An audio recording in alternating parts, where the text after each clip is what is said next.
Assalamualaikum warahmatullahi wabarakatuh.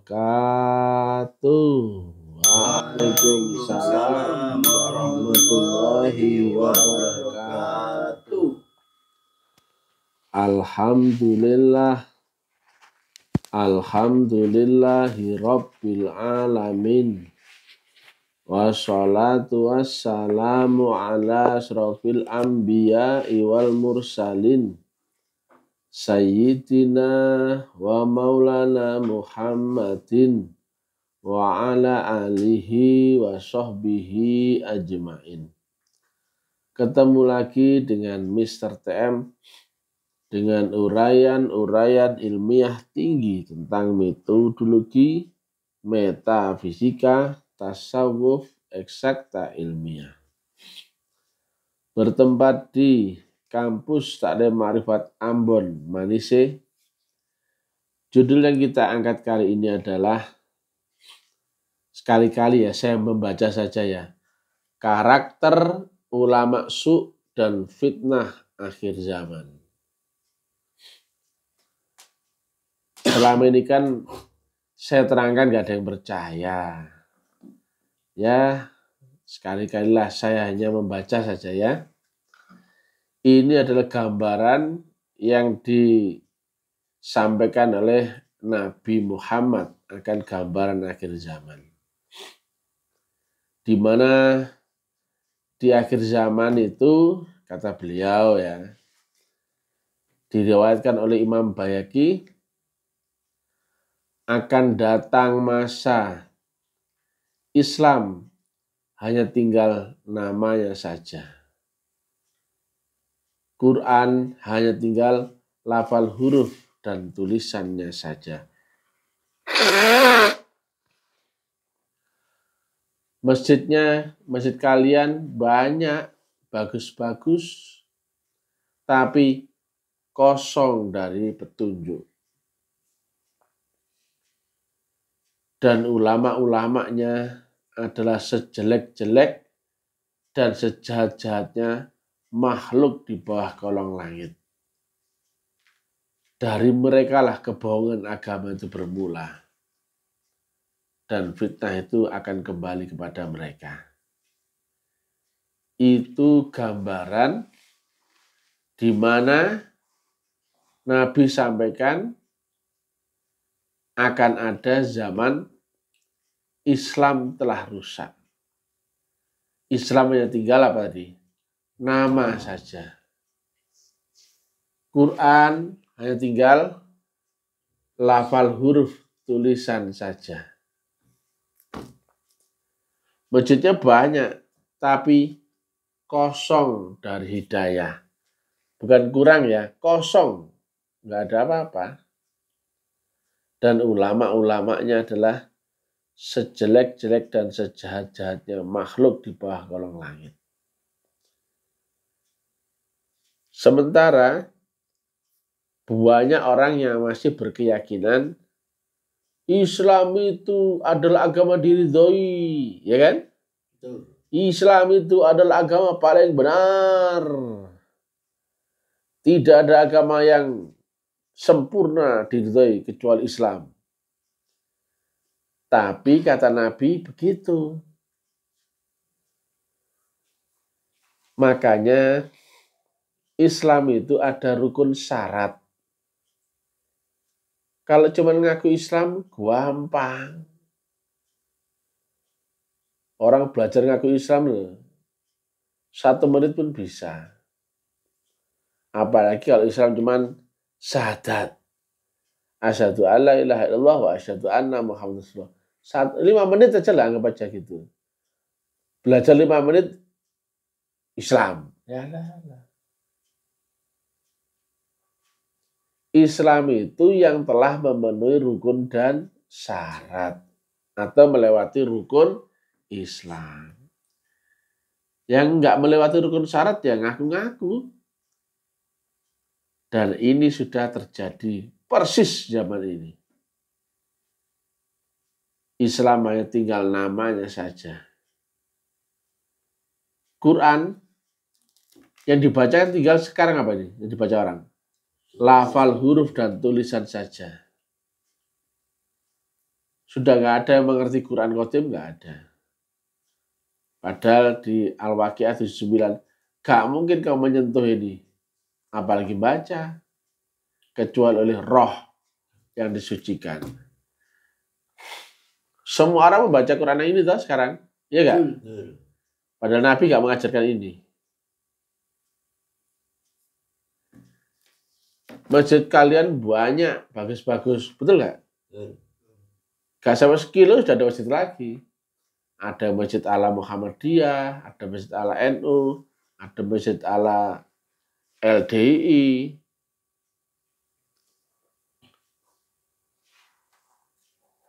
Banyak masjid itu, bagus-bagus sekarang. Tapi kosong dari petunjuk. Berarti nggak membuat kita ke arah Tuhan. Karena petunjuk itu apa sih? Menuju arah yang benar. Maka ini jari telunjuk. Berarti kalau kau nggak ketemu petunjuk, berarti kau tidak ketemu arah yang benar. Menuju Tuhanmu. Tapi semua keyakinan pasti membenarkan keyakinannya. Namanya yakin. Demikian juga kepercayaan.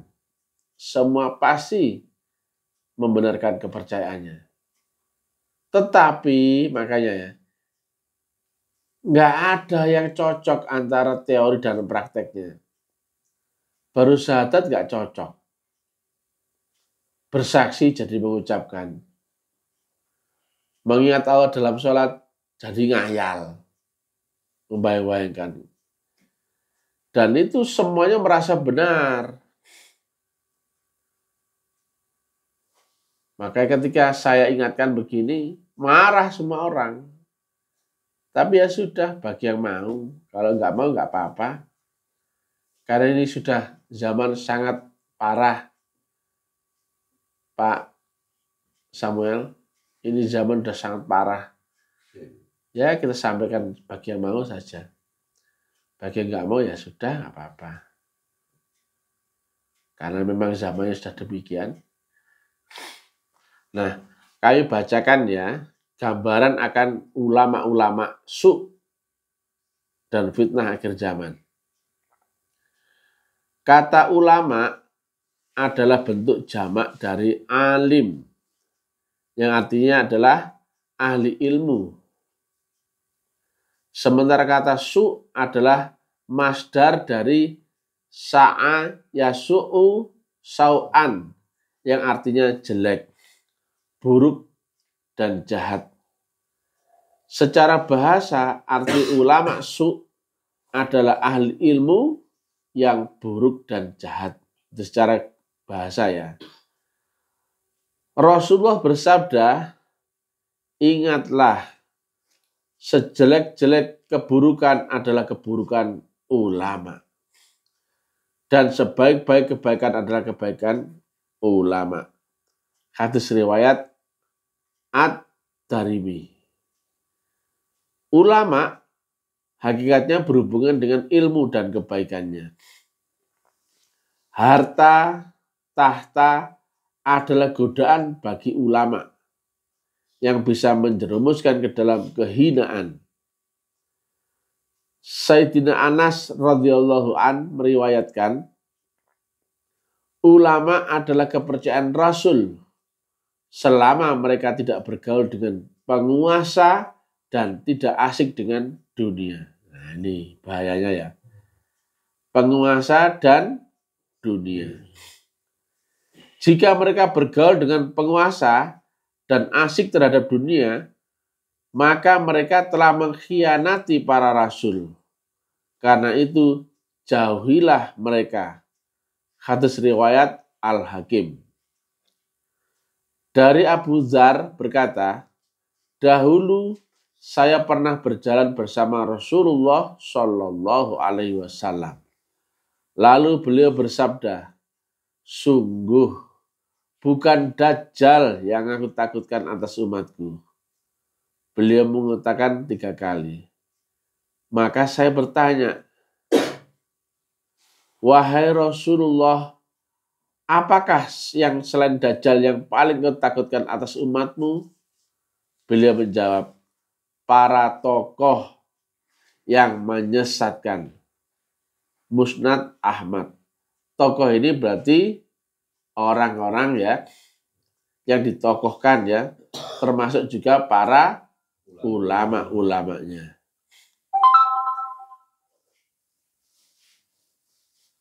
Kami lihatkan dalam sebuah hadis Rasulullah mengatakan, apabila seseorang di antara kamu bertasyahud, hendaklah ia memohon perlindungan kepada Allah dari 4 hal. Seraya mengucapkan, ya Allah, sesungguhnya aku memohon perlindungan kepadamu dari siksa neraka jahanam, siksa kubur, cobaan hidup dan mati. Dari perlindungan dari fitnah Dajjal, riwayat Bukhari dan Muslim. Dari berbagai sumber, ada beberapa karakteristik ulama su' sebagai bagian dari fitnah akhir zaman. Semoga karakter ini tidak ada di dalam diri kita. Dan kita bisa terhindar dari bahaya yang mereka timbulkan. Beberapa karakter itu adalah 1, ya, ulama-ulama ini ya, menjual ilmu kepada penguasa. Kebinasaan bagi umatku datang dari ulama su'. Mereka menjadikan ilmu sebagai barang dagangan yang mereka jual kepada para penguasa. Contohnya tuker suara, ya, bantu dibikinkan pondok, suaranya untuk sana. Itu sudah nggak rahasia lagi, udah biasa tuh, kita tahu ya tuh. Ikut kampanye, ikut kesana kemari, gitu. Harusnya ulama itu independen, nggak boleh dekat dengan penguasa, nggak boleh dekat dengan keasikan dunia. Ada banyak yang mewah-mewahan. Karena ulama itu harusnya adalah khalifah Rasul, harusnya ya, pewaris Nabi harusnya. Kami lihatkan, mereka menjadikan ilmu sebagai barang dagangan yang mereka jual kepada para penguasa. Masa mereka untuk mendapatkan keuntungan bagi diri mereka sendiri. Allah tidak akan memberikan keuntungan dalam perniagaan mereka itu. Hadis riwayat Al-Hakim. Yang kedua, menukar kebodohan sebagai ilmu. Ibnu Rajab Al-Hambali mengatakan bahwa Sa'bi berkata, tidak akan terjadi hari kiamat sampai ilmu menjadi suatu bentuk kejahilan. Dan kejahilan itu sebagai bentuk ilmu. Ini semua termasuk dari terbaliknya gambaran kebenaran di akhir zaman. Dan terbaliknya semua urusan. Jadi ilmu sudah mengarah ke kejahilan. Banyak sekali ya. Contohnya ilmu syariat, mewasiti makrifat, itu kan kebodohan. Ilmu nahwu, harusnya kan tahu grammarnya syahadat itu bersaksi. Tapi ngotot tetap mengucapkan. Itu kan kebodohan. Sudah jelas-jelas salah, tapi disampaikan kemana-mana sebagai ilmu. Banyak. Sudah tahu ilmu yang diterima Allah adalah hakul yakin. Nggak ada yang belajar ke arah hakul yakin. Agama adalah ma'rifatullah. Awaluddin ma'rifatullah. Nggak ada yang belajar ma'rifat. Sudah berhenti di syariat. Sudah tahu bodoh, diterusin sebagai ilmu. Ditularkan kemana-mana. Yang ketiga, memburu harta dan tahta. Mereka adalah ulama agama untuk membedakan antara mereka dan ulama dunia. Nah, di sini diklasifikasikan ada ulama agama dan ulama dunia. Ulama agama sebetulnya ulama hakikat atau makrifat. Sedangkan ulama dunia adalah ulama yang sebatas akal. Diteruskan ya. Mereka yang ulama dunia adalah ulama jahat yang dengan ilmunya bertujuan untuk kesenangan dunia. Contohnya, mendapatkan pangkat dan kedudukan pada penduduk.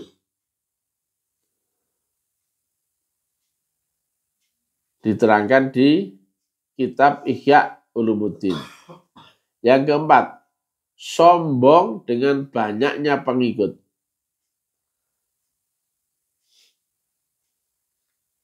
Ia menjadikan ilmunya sebagai jalan untuk memperkaya diri, menyombongkan diri dengan kedudukan dan membanggakan diri dengan banyaknya pengikut. Ia masuk terperosok ke banyak lubang tipu daya karena ilmunya itu dengan harapan hajat duniawinya terpenuhi. Ngeri. Yang kelima, bergaya dengan pakaian ulama. Ia di tengah kehinaan merasa dalam batinnya memiliki tempat mulia di sisi Allah karena ia bergaya dengan gaya ulama. Berpenampilan soal pakaian dan ucapan sebagaimana penampilan ulama di saat ia secara lahir dan batin, ya, ini ya casing luarnya saja, ya. Maksudnya pakaian itu tidak cuma cukup dengan jubah, tapi dengan jenggotnya, dengan apa hitam-hitamnya. Ya, semua gaya doang ya. Yang berikutnya, yang keenam ya, tidak mau bertobat. Orang ini termasuk mereka yang celaka dan dungu lagi terbadaya duniawi. Tidak ada harapan pertobatan karena dirinya merasa sebagai orang baik. 7. Sombong dipermainkan nafsunya. Sementara nafsunya saat demikian mempermainkan dirinya. Menghadirkan impian, harapan, mendorongnya untuk mengungkit-ungkit atas ilmunya di sisi Allah dan memberinya ilusi bahwa ia lebih baik daripada sekian banyak hamba Allah yang lain. Berikutnya, disorientasi intelektual. Tidak memiliki integritas pribadi dan tidak memiliki tanggung jawab intelektual. Sebab orientasinya hanya duniawi, sehingga menyalahkan ilmunya demi tujuan materialistik. Dari Abu Hurairah, Rasulullah Shallallahu Alaihi Wasallam bersabda, barang siapa yang mempelajari suatu ilmu yang seharusnya diharap adalah wajah Allah, tetapi jika ia mempelajarinya hanyalah untuk mencari harta benda dunia, maka ia tidak akan mendapatkan wangi surga di akhirat nanti. Hadis riwayat Abu Daud. Berikutnya, menyalahgunakan ilmu. Siapa yang makan dengan memperalat ilmu, Allah membutakan kedua matanya atau wajahnya, dan neraka lebih layak untuknya. Hadis riwayat Abu Nuaim dan Ad-Dailami. Berikutnya, diperbudak setan dan hawa nafsu. Bencana bagi umatku yang akan datang ya. Yang datang dari ulama su, yaitu ulama yang dengan ilmunya bertujuan untuk mencari kenikmatan dunia, meraih gengsi dan kedudukan. Setiap orang dari mereka adalah tawanan setan ia telah dibinasakan oleh hawa nafsunya dan dikuasai kesengsaraannya. Siapa saja yang kondisinya demikian, maka bahaya terhadap umat yang datang dari beberapa sisi. Dari sisi umat, mereka mengikuti ucapan-ucapan dan perbuatan-perbuatannya. Berikutnya, membela penguasa zalim. Ia memperindah penguasa yang menzalimi manusia dan gampang mengeluarkan fatwa untuk penguasa. Pena dan lisannya mengeluarkan kebohongan dan kedustaan. Karena sombong, ia mengatakan sesuatu yang tidak ia ketahui. Bahaya ini. Berikutnya, membuat tipu daya. Hati-hatilah terhadap tipu daya ulama su. Sungguh, keburukan mereka bagi agama lebih buruk daripada setan.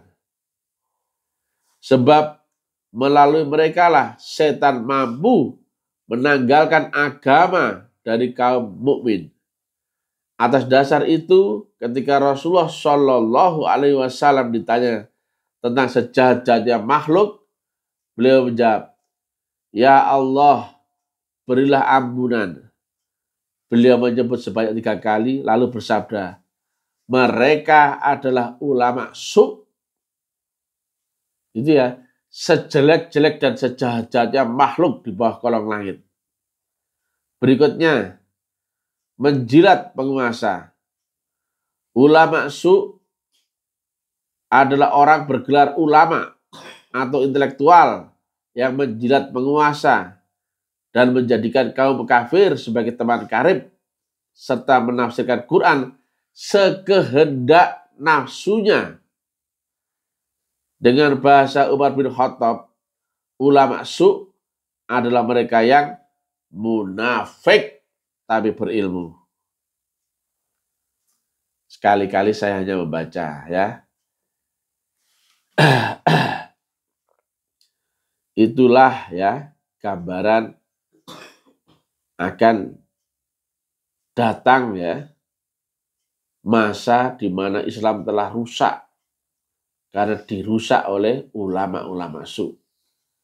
Yang dari ulama-ulama su inilah setan itu bisa ada jalan masuk memisahkan agama dengan orang-orang yang beriman, yang terpedaya ya. Jadi agama yang harusnya ya'lu wa la yu'la alaih, rahmatan lil alamin, ilmiun wa amaliyun, hakul yakin, ma'rifatullah, menjadi sebatas agama hafalan, pengetahuan, pinter-pinteran. Nah, itu dia. Makanya disampaikan oleh Nabi ya, Nabi Muhammad Shallallahu Alaihi Wasallam bersabda, aku lebih mengkhawatirkan akan yang akan terjadi pada kalian daripada kekhawatiranku pada Dajjal. Salah seorang sahabat kemudian bertanya, apakah itu wahai Rasulullah? Rasulullah Shallallahu Alaihi Wasallam bersabda, ulama yang buruk atau ulama su. Nah, itu dia.